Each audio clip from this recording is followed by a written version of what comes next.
Alright guys, what's up? This is take 6000. My name is Dallin.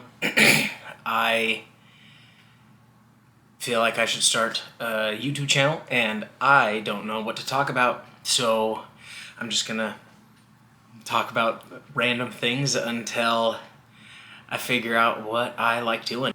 One thing that I've realized going over these previous takes is the amount of times I fix my glasses and the amount of ums and ahs that I say. So we're going to work on that.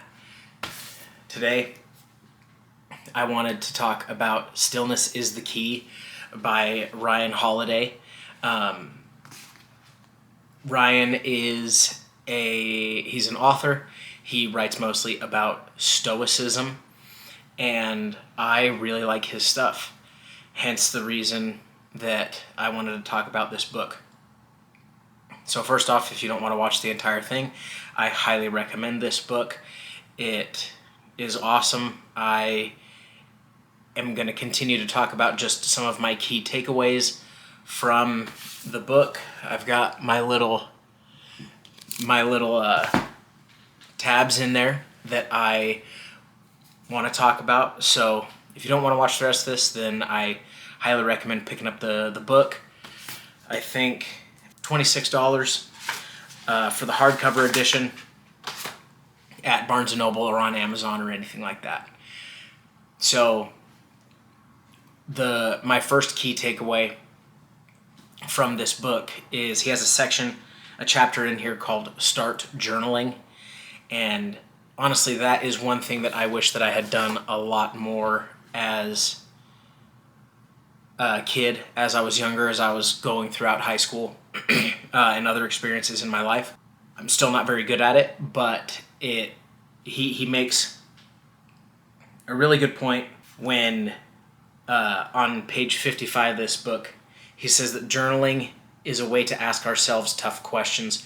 Where am I standing in my own way?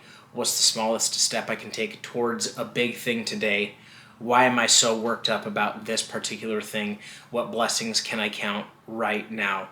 And how will today's difficulties reveal my character? This book, I mean, for me was a great sales pitch for the Daily Stoic Journal that Ryan wrote with Stephen Hanselman.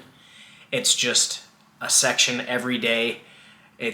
I think every day, every prompt gives you 10 lines or something, so it's a very small amount to write with about a specific Stoic prompt for the day, and there's one for the morning and one for the evening. And so you get to reflect after you've woken up and done your morning routine, and after you've gone across your whole day and you're about to wind down, get ready for bed. Another cool little tidbit that I like about journaling specifically is that the whole reason that the author, that Ryan Holiday, got into Stoicism in the first place was because of Meditations by Marcus Aurelius, which, for any of you that don't know, is Marcus Aurelius's journal to himself. So Ryan Holiday has built his entire career off of the idea of journaling, off of someone's personal journal that they wrote for themselves. Another chapter in this book that I really like is called Say No. He starts off by talking about life as if it were a baseball game. We only have a certain amount of balls, a certain amount of strikes to take advantage of. And so we have to be particular with how we decide to take our actions. If we swing at everything, there's a good chance that we strike out, swinging on opportunities or pitches that we should not have taken. And if we watch those meatballs go down the middle, then we're likely to miss out on a lot of opportunities that we should have taken advantage of in our lives. There's a section in here somewhere, I can't find it off the top of my head, or at the tips of my fingers, if you will, but what he says is essentially along the lines of life is too short to say yes to things that you don't want to do with people that you don't want to be around. And then he finishes off the chapter by saying, this is not an excuse to be a hermit or to stay in our little caves or to say no to everything, but it's an opportunity to take advantage of the best situations and circumstances that present themselves. The next section, the next chapter that he talks about that I really like is called Take a Walk. Water break. So, he talks about how majority of great thinkers across history have been either famous or infamous for taking long walks and secluding themselves for potentially hours at a time. For me, personally, I just finished 75 hard. I did a lot of walking.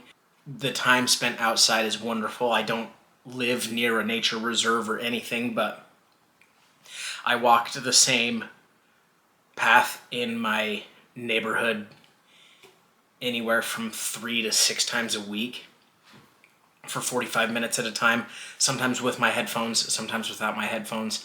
It's just a great opportunity, at least for me personally, to get that low intensity, low stimulus exercise. I feel like it raises my heart rate a little bit, makes my brain function a little bit better, a little bit quicker, and I'm able to think of solutions to the problems that have been kind of plaguing me throughout my day.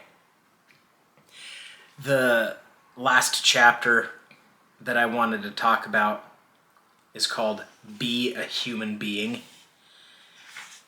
And it kind of boils down to what it sounds like. You know, we are meant to be people.